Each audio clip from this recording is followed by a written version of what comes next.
بارك من خلق من مهلان أخلص الشمري عن حق وخاص بوجه الله تعالى بعد إصابة ابن توجيها تقديرا كما جرى عيال من قبيلة السويد وعلى رأسهم شيخ العافين حمود بن طوعان وأخي عايد بن طوعان والشيخ مريز بن سويلم والشيخ حجي بن مرزوق.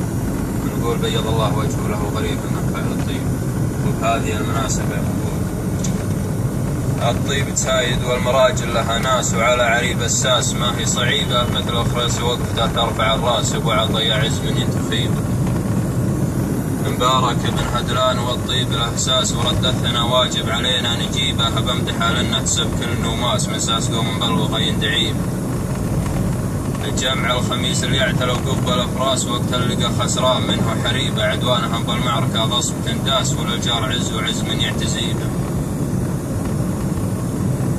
حريبهم بالكون يبشر بالافلاس وفزعاتهم بالطيب كل دريبه وان قلت هايس هدته تطرد الباس وريت يشهد والقرون تحسيبه.